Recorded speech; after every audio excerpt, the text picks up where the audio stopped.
I'm Richard Alston, the Professor of Roman History at Royal Holloway University of London, and the talk I'm about to give and you're about to listen to is on the 2nd century AD historian Tacitus and his discussion of genocide.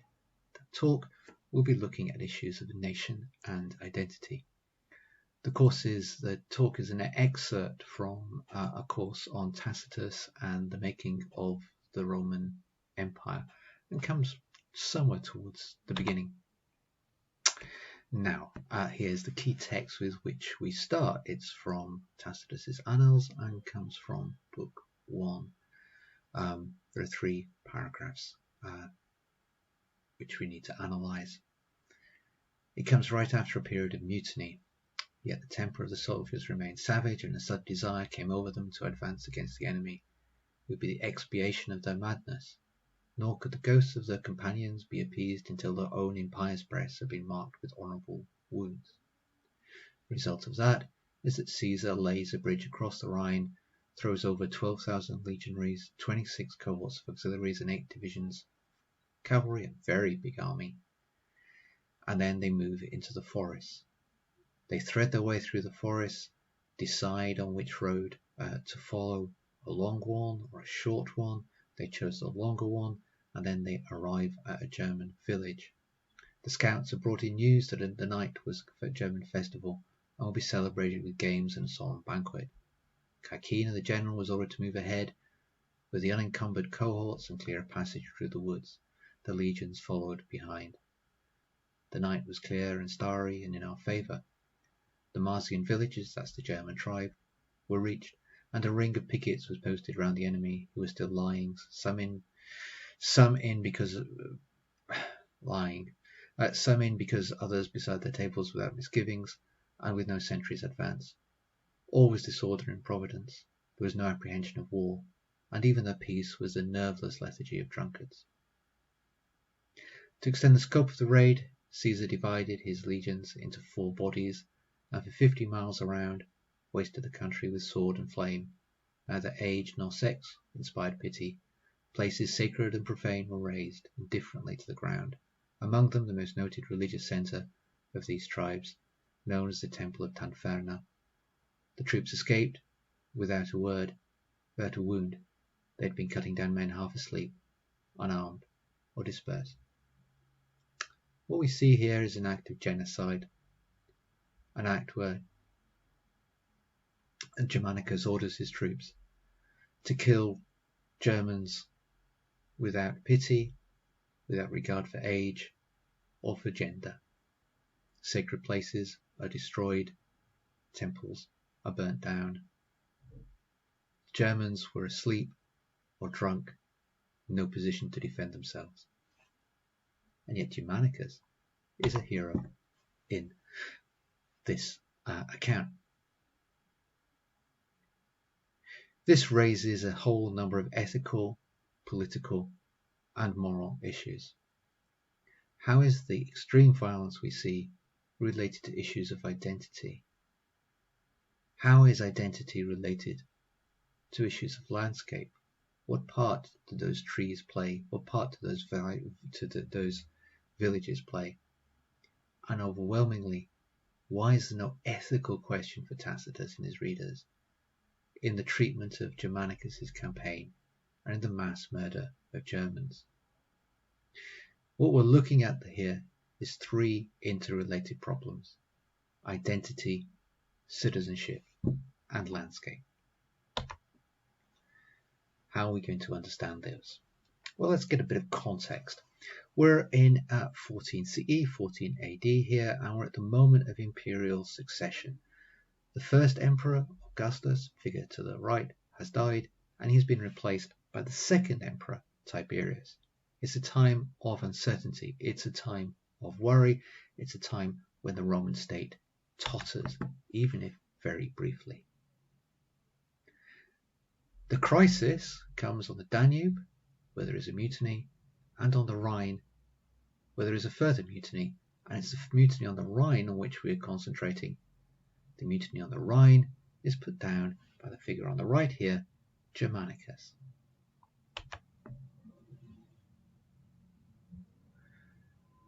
A little before the episode, we've seen Germanicus ends the mutiny. He ends the mutiny by giving a speech. In that speech, he asks the mutinous soldiers, "What should I call you? Are you soldiers? Are you citizens? Or are you enemies?" This causes the soldiers, the mutinous soldiers, to pause. The offer here, the accusation here, that they might not be soldiers, that they might not be citizens, but they might be enemies, threatens them with destruction and with civil war. Germanicus's offer, should they return to loyalty, is that he will lead them in campaign in revenge for Varus, to whom we'll come to in a moment, and lead the troops across the Rhine into Germany. Well, Varus, this is another context, but this fits closely to the issues that we're facing. Varus was the German governor who led his troops deep into Germany in the face of revolt. On his way out, his 3 legions, were stopped and destroyed at a place called Kalkrisa, or the Teutoburg-Wald, in the center of Germany. Very recently, the archaeology from the site has uncovered mass burial pits and some of the detritus left on the field. On the left, we have a cavalry mask, silver cavalry mask, worn probably on ceremonial occasions. On the right, we have gold coins scattered on the field. Gold was hugely valuable for the Romans. The fact that this was never picked up suggests that the wealth abandoned on that field was enormous. And we see that wealth also in money. The Romans paid their soldiers mostly in silver coins, and silver coins were found all over the site. Normally, you'd expect, after a battle, these things to have been picked up by the victorious Germans. That battle, the Battle of the Teutoburg-Wald, became a hugely famous moment in the foundation of the German nation and in the development of a myth of German identity. Nationalism marked the battle, saw the battle as a key moment when the Germans defended their territory, and where the territory of forests and marshes proved impenetrable to the Romans. The great German heroes emerged from that territory to defend the land of the nation. As the German state, German nationalism came to the fore in the 19th century. There was renewed interest in the leaders of that revolt, who were very little known in our sources, in fact. And in 1836, in the Teutoburg-Wald, a site of prospective German national identity was developed, a monument called the Hermannsdenkmal, and it's here depicted.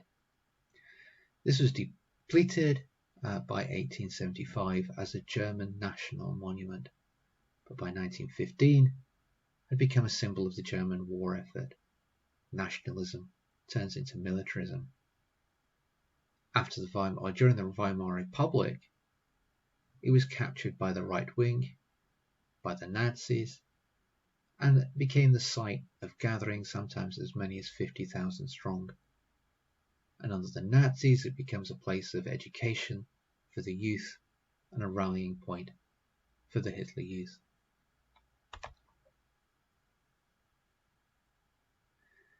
This relationship between land and nation, between land and the politics of nation, and between land and the distinctiveness of the distinctiveness of a particular people, is written into 18th and 19th century political thinking. It's here in Caspar David Friedrich's famous painting, Old Heroes' Graves, from 1812, and this particularly references Hermann and the victories of Arminius in Germany over Varus. It's those old heroes who the modern soldiers here are respecting. You see the modern soldiers right in the middle of the painting. But what's notable about this painting is the wildness of the landscape and the fact that the landscape dominates the people and the nation to which it gives birth.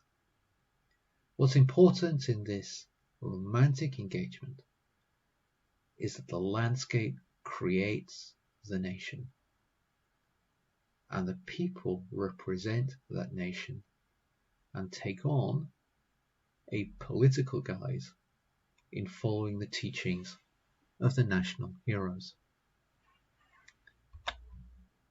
We see this also in another famous painting by Friedrich, Le Chasseur dans la Forêt, and here we have a hapless French soldier retreating towards France from Russia, who has wandered off from his unit and is now entering the dark and gloomy forest.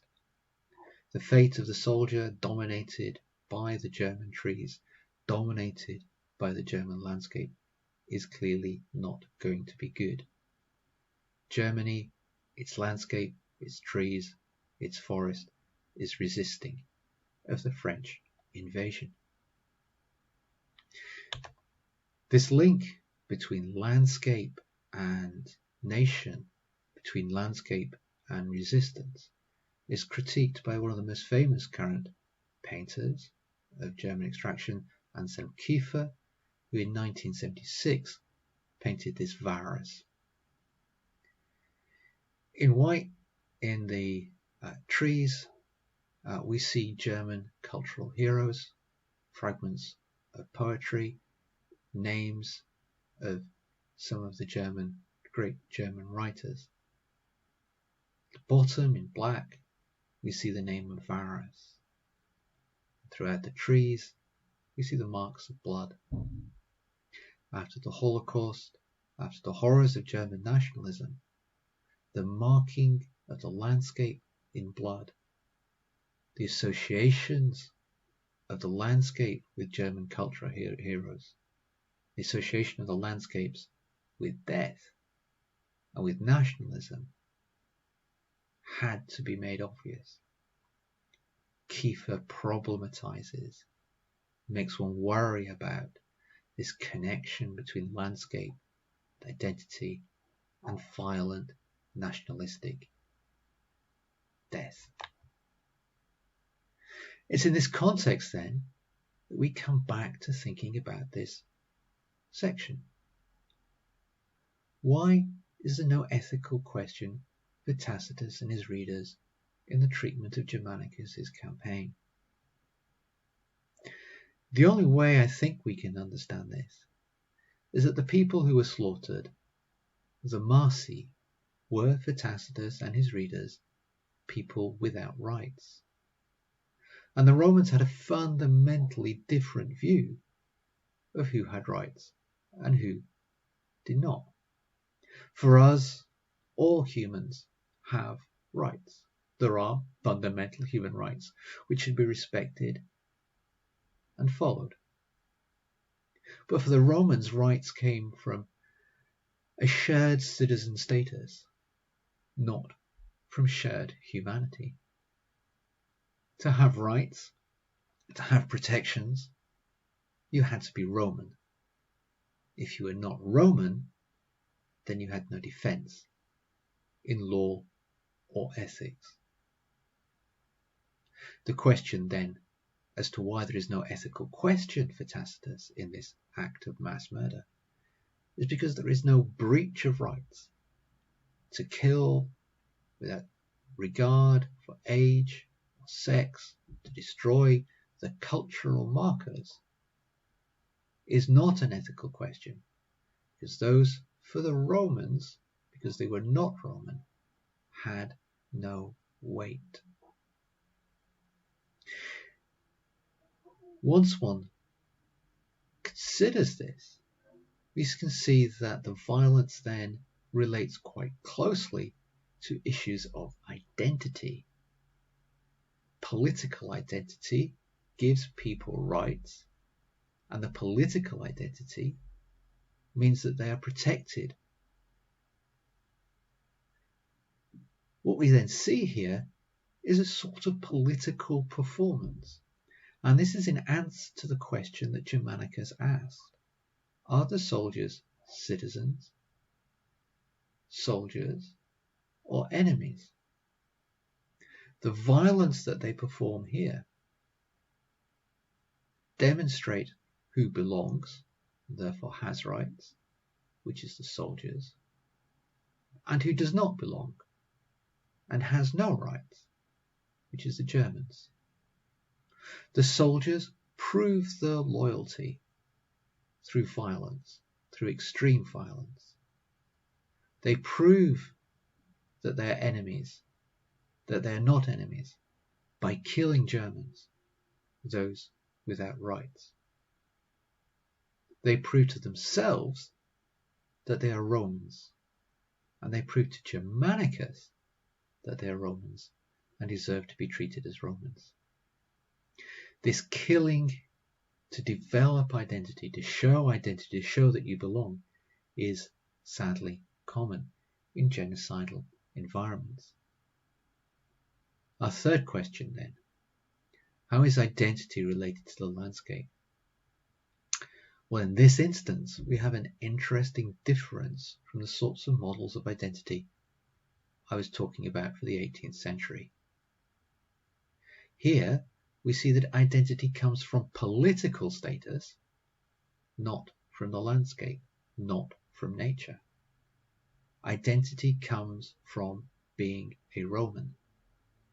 Now that is connected to the landscape, in the sense here that we see that the German identity is connected to their gloomy forests, connected to their villages.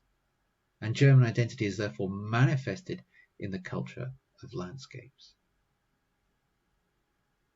But we also see that violence can destroy that cultural landscape and the people within. To be German is not to come from a land as such, is not to be related to that physical environment of mountains and trees. To be German is political, and the landscape, which becomes political because of its association with people, is vulnerable since violence can destroy that landscape and the people within it. The third conclusion then, is that landscape in this instance does not produce identity, but landscape is given meaning by the people within it and by their political identity. To conclude this then, we can put this in schematic terms. In a modern nationalistic myth,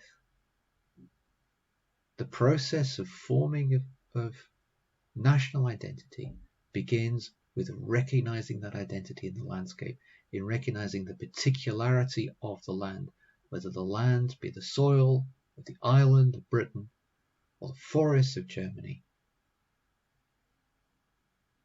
or the mountains of Spain. The nation and citizen is then defined in coming from that land. Nation and citizen gathers their identity in where they were born, in where they come from. And subsequently, because of the combination of land and citizenship, the nation is born as sovereign, and loyalty is then owed to the nation. Politics then, the political element of the nationalistic development, comes at a tertiary stage. In the Roman imperial rhetoric, you begin with the identification of the political. You begin with the identification of the sovereign power, in this instance Germanicus, in this instance loyalty to the emperor. Once that has been identified, that sovereign power has been identified, the citizen is then defined and given rights through his loyalty or her loyalty to the sovereign. The sovereign decides whether the citizen is a member of that community. The citizen displays loyalty to the sovereign in order to show his or her identity. And it's only at the third stage that the landscape comes to be associated with that nation. What does this show? Well, this shows that nationalism is our myth, that the identity of people and land and politics is a slippery, difficult, unnatural argument. Something to think through. And then we end.